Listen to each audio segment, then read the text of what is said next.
Good morning. We are in Genesis chapter 7 this morning. Genesis chapter 7 in our verse-by-verse study through the book of Genesis. We're at the point of, in our text, we're at the point where God sends the flood on the earth, the worldwide global flood. We studied part of that last week. We touched on it. Today we're going to go in deeper. As I stated before we started recording the video, I told everybody that we have a video that we're going to play. This video is from YouTube. It is from, I'll have to find the name of the ministry. I think it's Is Genesis History, I believe is the name of this ministry. Is Genesis History. I think that's where it comes from. I'll have to make sure. I want to give credit to them for putting that out for everybody to learn from. We're going to show about 5 or 6 minutes of this video where these men explain concerning the water that covered the earth and some of the things that happened and how the earth changed before the flood, during the flood and after the flood. There were tremendous changes in the earth itself. And we're going to learn about that. And it's interesting. Some of it we know for sure. Other things we're speculating on. We don't know for sure, but it sure looks that way. We'll say it that way. So we're going to learn about those things as we read. Let's get into Genesis chapter 7. We're going to read the text, and then we're going to discuss it just a little, and then I'm going to show this video, and then we'll read some more, okay? All right. There are some key verses I'm going to stop and point out. I'm going to say, this is a key verse when I get to it, all right? Verse 1 of chapter 7, And the Lord said unto Noah, Come thou and all thy house into the ark. For thee have I seen righteous before me in this generation. Of every clean beast thou shalt take to thee by sevens, the male and his female. And of beasts that are not clean by two, the male and his female. Of fowls also of the air by sevens, the male and the female, to keep seed alive upon the face of all the earth. Verse 4 is a key verse. For yet 7 days, and I will cause it to rain upon the earth. There are two things that are key here. One, God gave a time. He said, 7 days from now, the flood's going to start. The rain's going to start. For yet 7 days. And the second part that's key is God said, I will cause it to rain. So no matter what we discuss and see in this video, no matter what speculations we have about the flood, the one thing that we need to remember is when God said he was going to cause it to rain, this was not a normal weather event. This was a miraculous, God-sent judgment. So no matter how we try to explain how it happened, all right, and the things that, the events that God caused to happen, it was still miraculous because God spoke it. God said it. All right? And God said, I will, for yet 7 days, verse 4, and I will cause it to rain upon the earth 40 days and 40 nights. And every living substance that I have made will I destroy from off the face of the earth. And Noah did according to all that the Lord commanded him. And Noah was 600 years old when the flood of waters was upon the earth. Verse 7, And Noah went in, and his sons, and his wife, and his sons' wives with him into the ark because of the waters of the flood, of clean beasts, and of beasts that are not clean, and of fowls, and of everything that creepeth upon the earth. Now, we'll stop just for a second, hit this, because somebody asked me about this last week, and I think it's a good point to be reminded of. Several times already in this chapter, we've seen God mention clean and unclean animals, correct? But this is many years, hundreds of years, before God gave Old Testament law to Moses concerning what's clean and unclean to eat for the Jewish people, right? But obviously, it's obvious here, God had given instruction before the law, God gave instructions about some of the animals that they were allowed to eat or were clean and unclean. And I should say not to eat because this is before the flood. Before the flood, the people were eating like they did in the Garden of Eden. We presume they were. They were eating vegetables and green and things like that, plants. They were not eating animals. And it could have happened. We don't know. But God's instruction was that the green herb would be the food for everybody. Then after the flood, God allowed people to start eating meat. But the clean and unclean would have been for sacrifices. Sacrifices. Burnt offerings on the altar. So God had given instructions a long time before the law, a long time before Old Testament 10 Commandments and all those things came through Moses. A long time before that, God gave instructions about what's okay to offer and what's not okay to offer. Clean and unclean. So just get that in your mind. Clean and unclean animals for sacrifices came a long time before the law. All right? Let's keep going. Let's see. Verse 9. There went in two and two unto Noah into the ark, the male and the female, as God had commanded Noah. And it came to pass after 7 days that the waters of the flood were upon the earth, just like God said it would happen in verse 4. Yet 7 days, and I will cause it to rain. Here it says, verse 10, and it came to pass after 7 days that the waters of the flood were upon the earth. So the flood began. Now it took 40 days and 40 nights for the whole earth to be flooded, for that to be accomplished, but the rain started. The water started rising after 7 days. Verse 11, in the 600th year of Noah's life, in the 2nd month, and the 17th day of the month, the same day there were all the fountains of the great deep broken up, and the windows of heaven were opened. So we have an actual date, a time stamp to tell us when the flood started.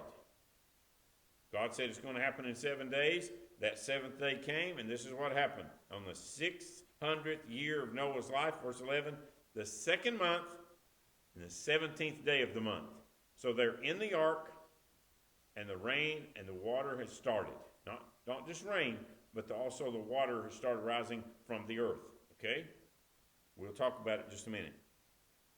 Verse 12. And the rain was upon the earth 40 days and 40 nights.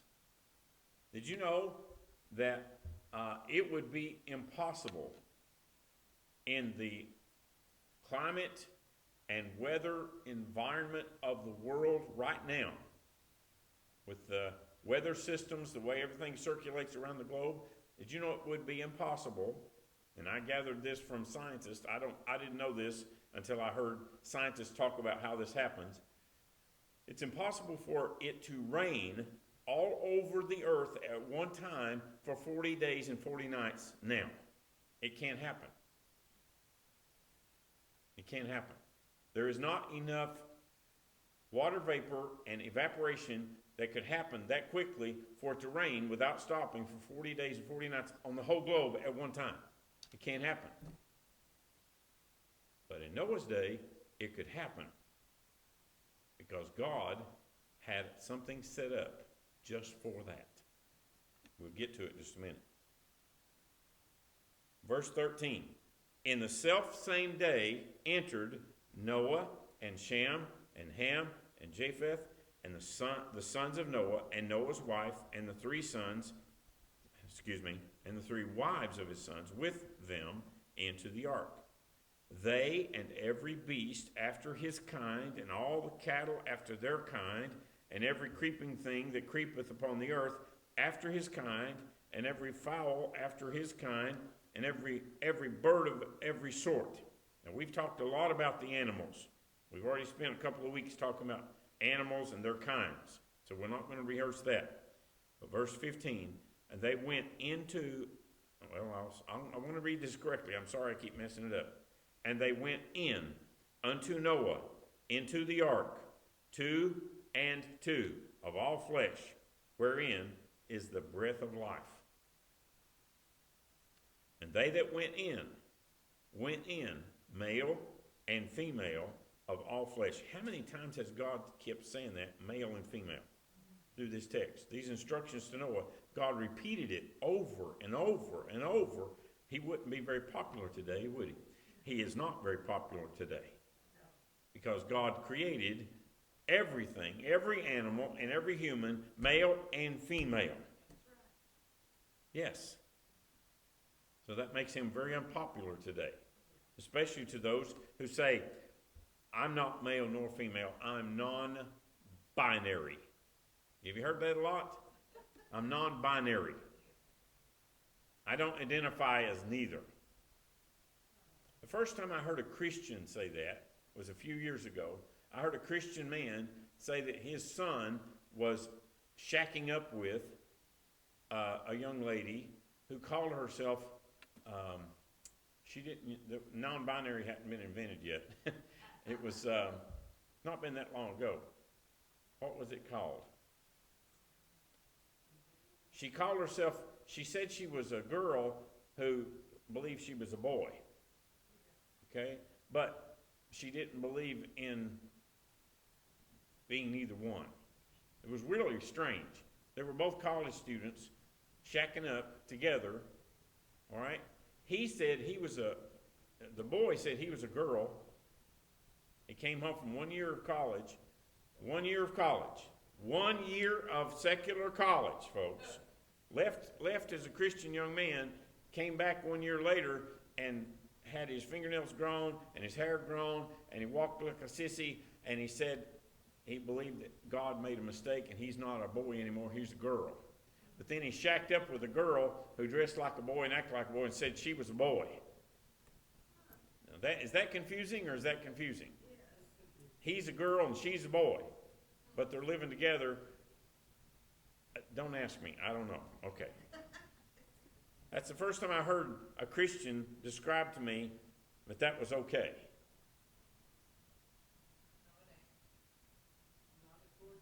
There's nothing okay about that. Shacking up is wrong. Living together in sin without being married is wrong. It's sin. It's wicked. God called it adultery. God called it fornication. Depends on whether they're married or not. Okay? It's wrong. But then you've also got the other twisted, wicked stuff mixed in there that makes it really strange. Okay, let's keep going. Male and female, don't forget that. All right, verse 17. And the flood was 40 days upon the earth. Now notice that, the flood. Now, it doesn't mean that the water was flooded or the earth was flooded with water for just 40 days. But the flood was in the process of flooding for 40 days upon the earth. How do I know that's what that means? Because of the rest of the verse. And the waters increased and bare up the ark, and it was lift up above the earth. Chance, what do you think it would have been like to be sitting in the ark? The door's closed, and you hear the rain. The rain is it's coming down harder than anybody's ever seen because they've never seen rain. But it's unbelievably hard rain. The water's just falling. Listen to me, Chance. I'm asking you a question. Listen. He says, Memo. Listen. What do you think it would have been like to have been sitting on the ark, and all of a sudden, the ark started moving when the water started picking it up? And you feel it starting to rock a little bit. What's he saying, Memo? He doesn't know what it feels like. Right. What do you think they felt like? Well, use your imagination, folks. Wouldn't that have been a moment of fear, excitement, all kinds of feelings? Whoa. That's what they all said at the same time in the ark. Whoa. Yeah. They were all related to Diana, weren't they? You know what? What an amazing moment it would have been when the ark started to move with the water coming up, picking it up. Just the sloshing, and you hear the splashing of the water on the sides, and then all of a sudden it starts moving. Oh my. Verse 17, and the last phrase, and it was lift up above the earth. Verse 18, and the waters prevailed. Now notice how many times you see the waters prevailed. Notice that. I want you to notice, you underline the word prevailed if you mark in your Bible, and see how many times it's in here. Because prevail means to have victory over, to conquer. Okay, to prevail. So the waters they conquered the earth. The waters prevailed and were increased greatly upon the earth, and the ark went upon the face of the waters. And the waters prevailed exceedingly upon the earth. And all the high hills that were under the whole heaven were covered. 15 cubits upward did the waters prevail. And the mountains were covered. And all flesh died that moved upon the earth, both of fowl, all the birds, and of cattle, all the beasts that graze, and of beasts, and of every creeping thing that creepeth upon the earth, and every man. All, God makes it clear here. This is just kind of a summary of that verse he's just given us. Verse 22 summarizes, just to make sure if you don't understand, all in whose nostrils was the breath of life, of all that was in the dry land, died. And every living substance was destroyed, which was upon the face of the ground, both man and cattle, and the creeping things, and the fowl of the heaven, and they were destroyed from the earth. And Noah only remained alive, and they that were with him in the ark. And the waters prevailed upon the earth 150 days. In just a minute, we're going to do a timeline of the flood. How long were they in the ark itself? Okay, we're going to see that. Matter of fact, we can do that real quickly. I'll save it because I'm going to get too sidetracked. Now, what I want you to do, I want you to pay attention to this video. I'm going to show it to you. And they are discussing something called the movement of tectonic plates. That's what we call earthquakes, right? When the tectonic plates, the layers of rock that are under the surface of the ground, the crust of the earth, when they start moving, it's called the movement of tectonic plates. One will start moving and push into another. Okay? Pushes into another. Well, if it's moving this way, it means it's separating from one over here. These plates, the earth is made up of tectonic plates. The crust of the earth is divided into sections. And that happened at the flood. Okay? Before that, I believe that the earth had a mass amount of water, but then the land was mostly in one place. Now, I didn't used to believe that. First time I heard somebody say something about the continents became continents instead of just one big continent.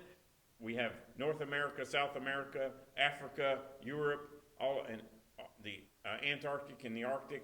You know, first time I heard that these continents they drifted apart, I thought that was the most ridiculous thing I've ever heard of, that continents don't float.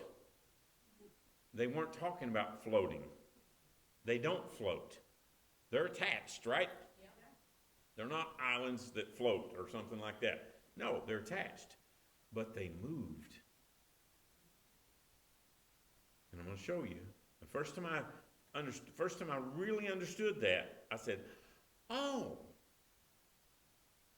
these guys, they do a much better job. So pay close attention. I'm going to turn these lights off up here so you can see a little better. And I hope the volume will be right. Somebody do this when it's too low, and somebody do this when it's too loud. Okay? Help me see, because, if you want to, Brother Reed, you can turn those off. Thank you. I were opposed, and I were ostracized And this is a good illustration of what can happen with a paradigm change. After the Second World War, governments released maps of the ocean floor that they had developed as part of their submarine warfare. And suddenly, the geologists discovered that there were these mountain chains in the middle of the ocean basins. And they started to explore it, and within 10 years, there was a total paradigm shift. Before, you were scorned if you believed in continental drift. Now it's the reigning paradigm. It's called plate tectonics. The reason it's called plate tectonics is because it's not just the continents that fractured, it was also the ocean floor. And today we have a mosaic of plates that make up the outer skin of the earth, the crust. Some of those, like the Pacific Ocean floor, is one plate, and it's pushing against the North American plate, and where it slides past one another, it's along the San Andreas Fault in California, which produces earthquakes. Where it's colliding today with the South American continent, the ocean floor is being pushed down underneath, and of course it starts to melt, and so you get the volcanic eruptions in the Andes. You can actually trace the plate's boundaries with the earthquakes and the volcanoes. We talk about the Pacific Ring of Fire.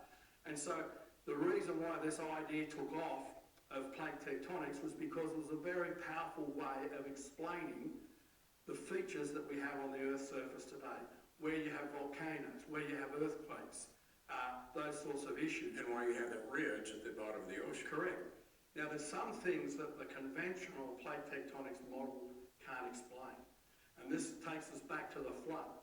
Because as soon as you start to add in what Pellegrini was talking about, looking at the biblical view of Earth history, suddenly the model becomes more powerful and explaining more information. Now let me step you through it. So we're saying that at the beginning of the flood, we're going to break open the ocean floor, the fountains of the great deep. So it's like the seam of a baseball. You know how you've got all the stitching on a baseball, the cracks?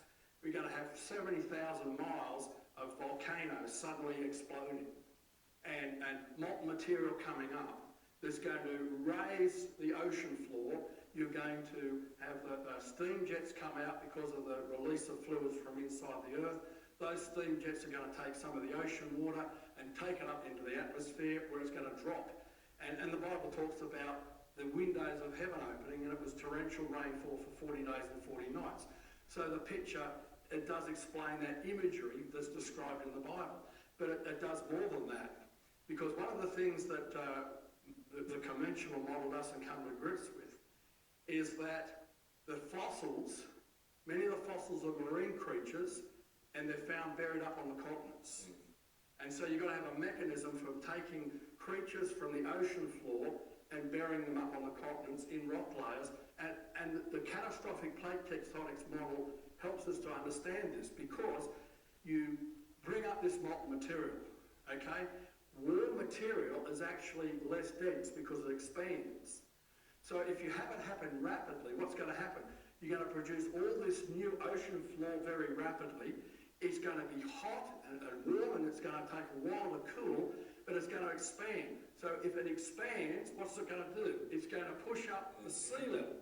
So the water is actually going to start to flood onto the continents. Add to that the earthquakes generated by the earth movements, and you're going to have tsunamis of a scale that makes the Japanese or the Sumatran tsunamis that we've seen in recent decades look very small. So you're going to have surges of water moving from the ocean towards the continents very rapidly, hundreds of feet high. As it gets to shallower water, it's going to pick up the marine creatures, and it's going to scour the ocean bottom, and it's going to carry that material up onto the continents. So immediately we have a mechanism for the rainfall, for surges of sedimentation where the sea level rises, that's going to go right across the continents and blanket the continents with these sedimentary rock layers. But then the fragments are going to start to move around as they're pushed aside by this new ocean floor. The old ocean floor is cold and dense, so it's going to start to sink into the mantle, and it's going to generate volcanic activity on the continents. But then you're going to get fragments that collide with one another. And so, for example, Africa and Europe collided with North America during the flood, and what we get buckled layers of fossil-bearing sedimentary rocks that we find in the Appalachian Mountains. And then the process changes again and it opens up the Atlantic Ocean. Now we've got the Pacific Ocean floor going under North America as it goes westward. And we get volcanism out west and big granites form in Yosemite and the Sierra Nevadas, and the Rocky Mountains get pushed up as a result of these collisions. Now, one of the things that has puzzled conventional... Okay, let's stop there, even though the rest of it is extremely interesting. I challenge you, if you want to hear more from these folks, look up ministry or this work called Is Genesis History? It's very similar to Answers in Genesis, Creation Science. It's several different ministries that do this kind of work. So it's similar, but they do it a little differently. And it's very scientific. It's very detailed.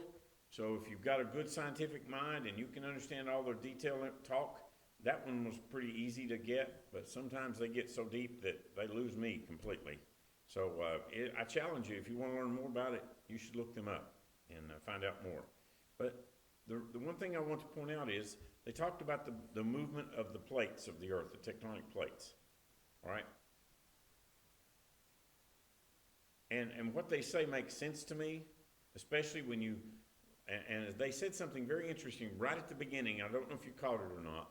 Before World War II, most scientists in the world did not know that there were mountain ranges in the bottom of the oceans between the continents. They didn't know that, okay? But due to research for submarine military actions, the militaries of these governments did so much research about the ocean floor that they discovered that the ocean, the bed of the ocean is not flat. It's made up of huge mountains that are higher than what we have on land. Big, tall mountains and deep, deep ravines that go well over a mile deep in the ocean. So these are things that we didn't know, but because of research for submarines to be able to navigate the oceans underwater, then governments have recorded this information. They've recorded this information and they have established that the great bodies of water between the continents are made up of huge mountain ranges. And they're long mountain ranges, just like you would see the Rocky Mountains go north and south. The Appalachian Mountains go north and south, right? The mountain ranges in the oceans go north and south. Right between the continents. Can you imagine with me? God would push up volcanoes and push those tectonic plates together and separate the land and and form new continents. And that's what the pushing up of the ocean floors, the breaking up of the great fountains of the deep, pushed that water up, caused the ocean floor to get shallower and shallower and pushed the water up onto the land. And now, wait just a minute. God said, I will cause it to rain. Do you remember where the rain came from? It didn't just come from clouds. It came from a huge canopy of water that engulfed the whole globe. From the time of the Garden of Eden, there was remember, God created the heavens and the earth, and there was, let's just read it that way, or I'll read it to you if you want me to, just so that we can make sure we don't miss it, okay? Chapter 1 of Genesis, verse 6. And God said, let there be a firmament in the midst of the waters. The firmament is a expanse of land, a expanse of air between waters. And let it divide the waters from the waters. And God made the firmament and divided the waters which were under the firmament from the waters which were above the firmament. And it was so. And God called the firmament heaven, and the evening and morning were the second day. God put water around the earth. All right? We say, well, that's interesting, but would there be enough water there to flood the earth? It sure helped. God opened the windows of heaven when he poured out the flood.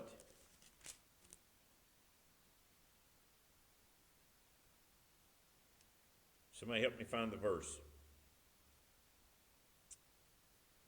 Oh, okay. Verse 11. Chapter 7, verse 11. The 600th year of Noah's life. 7th month, 16th day. Same day were all the fountains of the great deep broken up. They were ripped open, and the water gushed out. Not just the subterranean water supplies like springs and all rivers under the ground, but also that the bottoms, the beds of the ocean were split apart and pushed up, and it made the water come up onto the land. And the windows of heaven were opened. The windows of heaven were opened. Can you imagine that? God, I like the very poetic, picturesque language God used. He opened the windows and let the water fall. Open the windows. When it rains, you close your windows, right? God opened the windows so it could rain. And it rained on the earth and flooded the earth. It took 40 days and 40 nights for everything to flood. Now, hold on. I've been asked this question several times, and I've asked this question myself several times. Well, does that mean that the water got so deep on the earth that Mount Everest was covered? Yes, but hold on. Remember, the topography of the earth, the height of the mountains and the depth of the valleys changed after the flood and during the flood, because God pushed the mountains up and brought mountains down, and God moved everything around. Hold on now. I believe with my heart, I can't prove this, but it just looks like it appeared this way. And I'm giving you my summary of what I believe based on Scripture, but I can't say God didn't tell us this happened exactly this way. But these scientists and others who've studied this say that probably it happened like this. The earth had hills and mountains because it said the high hills were covered. But do we know for sure how high the mountains were before the flood? No, we don't. Is it possible God could have covered Mount Everest with water? Of course. Of course. God can do anything. That's not beyond his reach. But the Alps and the Rockies and the Himalayas and all the other high mountain ranges in the world that go up 20,000 feet and more, yes, they could have been covered. But also God could have raised those mountains up to help push the water off after the flood, to help the water drain off. Let me ask you something. Do you really believe that what's the river that goes down the Grand Canyon? What's that river? Colorado? Is that it? Okay. You really believe that little river, and you say, well, it's not a little river. Yeah, but it's not as wide as the Grand Canyon. Do you really believe that little river carved that big canyon? Let me ask you something. What about, instead of saying it took millions of years of a little bit of water to cut that canyon, what about that big canyon being cut by a huge amount of water in a short time? So you either got a lot of water in a short time, or you got a long time and a little bit of water. Okay? So which one makes more sense? A lot of water rushing off because the mountains have been pushed up, and now the water's got to go, and it always runs to it and finds its own level, doesn't it? Finds its own low spot. The water's running off, and it washes out huge, huge canyons and riverbeds because the mountains have been raised up to make the water run off. Think about that. The mountain range of Ararat, the mountains of Ararat, where Noah's Ark landed, the landing spot and it didn't say Mount Ararat necessarily, because there's a mountain range of Mount Ararat, okay? There's the mountains of Ararat is where the ark landed. Do we know that those mountains didn't just come up and to help push the water off? We don't know. But it is for certain that on the highest mountains in the world, there are fossils, there are remains of sea life. Now, this is just a little extra note, it won't cost you anything, and, I'm over time, okay. Real quick. Evolutionists believe that because of the sediment levels in the earth, in the earth's ground, that the lowest ones means the oldest, okay? And the higher it goes, the younger it is, right? That's what they say. Don't get brainwashed by that stuff, okay? Let me ask you something. The, quote, lowest forms of sea life live at the bottom. The shellfish, the things like that, they live at the bottom. We see fossil levels, layers of fossils, and those lowest forms of life are at the bottom because they're at the bottom of the sea. Think about that. Some of the fish, some of the other vertebrate animals and invertebrate, they live at the bottom of the sea. They would get compacted first by the flood. Then the other animals, the other sea life that's higher, that's bigger, that can swim around and stuff, they're a little higher because they didn't get caught in the first wave of sediment. So think about that. All right? All right. I'm going to stop. I hope you've learned something today about the flood. We'll come back to this. We're not finished with it. We'll come back and we'll talk more about the water and the actual flood later.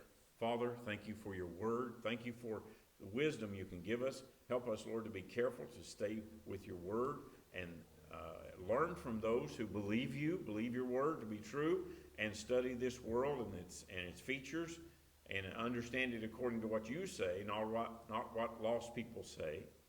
Help us, Father, to be careful to believe the right sources, to listen to the right people, to learn from the right kind of education. I pray that your word would be our only source that we believe and trust completely. Thank you for your goodness. Thank you for your grace. In Jesus' name, amen. All right, you got a couple